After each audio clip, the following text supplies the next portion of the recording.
হযরত মুহাম্মদ রাসূলুল্লাহ সাল্লাল্লাহু আলাইহি ওয়াসাল্লাম পর্যন্ত যে সমস্ত নবী রাসূলগণের মধ্যবর্তী সময় চলে গেছেন, তাদের বয়স হিসাবে পৃথিবীর বয়স হযরত আদম আলাইহিস সালাম থেকে নিয়ে শেষ নবী পর্যন্ত ধরা হয় 5400 বছরের থেকে একটু বেশি। বিভিন্ন বর্ণনা ভেদে কম বেশি হতে পারে, তবে আনুমানিক একটা ধরে নেন। আল্লাহ রাসূল সাল্লাল্লাহু আলাইহি ওয়াসাল্লামের আগে যে নবী দুনিয়ায় প্রেরিত হয়েছিলেন, যে রাসূল হযরত ঈসা আলাইহিস সালাম, আদম আলাইহিস সালাম থেকে নিয়ে হযরত ঈসা আলাইহিস সালাম পর্যন্ত নবী রাসূলগণের আসার একটি সিরিয়াল ছিল। একজন পর্যায়ক্রমে একজন নবী দুনিয়া থেকে যাইতেন, সাথে সাথে আল্লাহ তাআলা বা তার জীবদ্দশায় আরেক রাসূল প্রেরণ করতেন, আরেক নবীকে প্রেরণ করতেন। বা সিস্টেম এমন ছিল, এক অঞ্চলে একজন নবী ছিল, তার পাশে আরেক অঞ্চলে একজন নবী ছিলেন, এক শহরের জন্য একজন নবী ছিলেন, ভিন্ন শহরের জন্য আরেকজন নবী, এক দেশের জন্য একজন নবী, অপর পার্শ্ববর্তী দেশের জন্য আরেকজন নবী।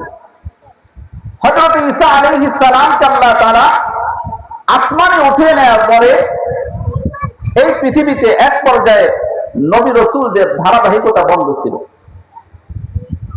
নবী রাসূলগণের ধারাবাহিকতা বন্ধ থাকায় যে নবী রাসূলগণকে আল্লাহ তাআলা এই দুনিয়ায়, এই পৃথিবীতে শান্তি রক্ষার জন্য, এই পৃথিবীর শৃঙ্খলা বজায় রাখার জন্য যে নবী রাসূলগণদেরকে আল্লাহ তাআলা প্রেরণ করেছিলেন, প্রায় আল্লাহ রাসূল এবং হযরত ঈসা আলাইহিস সালামের মধ্যকার সময়ের ব্যবধান প্রায় 600 বছরের। কত? 600 বছর।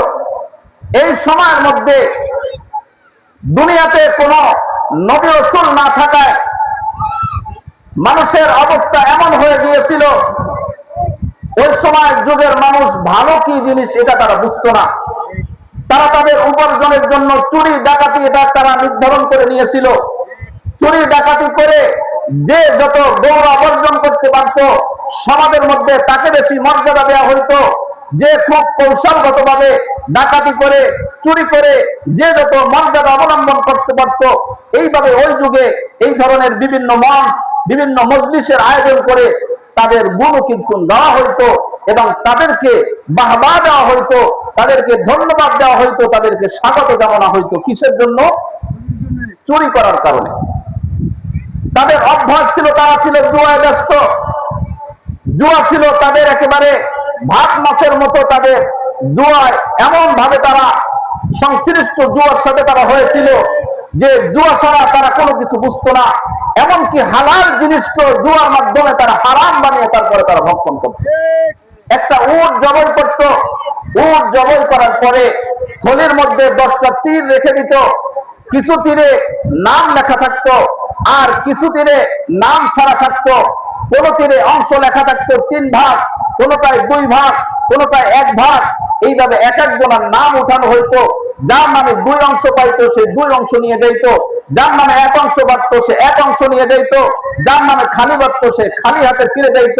কিন্তু উট জবাই করার সময় সকলে সমানভাবে অংশ গ্রহণ করে টাকা সমান সমান দিয়ে একত্রিত করে তারা উট তারা জবাই করত, কিন্তু যাওয়ার সময় কেউ খালি হাতে ফিরে যেত। এই জুয়ায় অভ্যস্ত ছিল।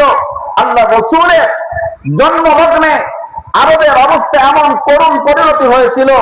আরবের মানুষ তারা এতটা অসভ্য, তারা এতটা জাহিলিয়াতে তারা পৌঁছে গিয়েছিল। এই পৃথিবীতে যে যুগটাকে আইয়ামে জাহিলিয়াত বলা হয়, এই পৃথিবীর ইতিহাসে যে সময়টাকে বর্বরতার যুগ বলা হয়, সেই যুগটা হলো হযরত ঈসা আলাইহিস সালামকে আল্লাহ তাআলা আসমানে উঠিয়ে নেওয়ার পর থেকে জনাবে মুহাম্মদুর রাসূলুল্লাহ সাল্লাল্লাহু আলাইহি ওয়াসাল্লামের আবির্ভাবের আগ পর্যন্ত তথা নবুয়ত প্রাপ্ত পর্যন্ত আরবের ওই সমাজের মধ্যে যে জাহিলিয়াত, যে মূর্খতায় তারা উপনীত হয়েছিল, যে মূর্খ বর্বরতার কারণে তারা নিজেদের নাম পৃথিবীর ইতিহাসে লিখিয়েছিল আইয়ামে জাহিলিয়াত। ওই যুগে কোনো সভ্য মানুষ ছিল না? ছিল। কিন্তু তাদের অসভ্যতা এমন চূড়ান্ত পর্যায়ে চলে গিয়েছিল যে তারা নিজেদের কন্যাদেরকে শুধুমাত্র মানুষের সামনে মুখ দেখাইতে পারবে না, এই অপরাধে নিজের কলিজার টুকরা সন্তান কন্যাকে তারা মাটির নিচে জীবন্ত তারা দাফন করে রাখে। এটা ছিল রাসূলুল্লাহ সাল্লাল্লাহু আলাইহি ওয়াসাল্লামের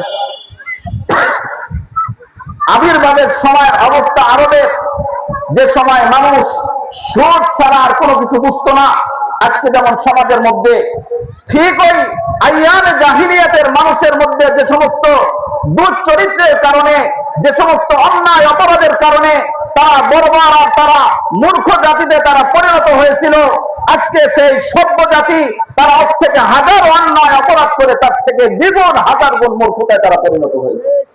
কিন্তু আজকে তাদেরকে মূর্খ বলা হয় না কেন, তাদেরকে বর্বর কেন বলা হয় না?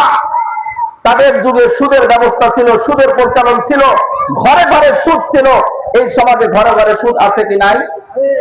কয়টা পরিবার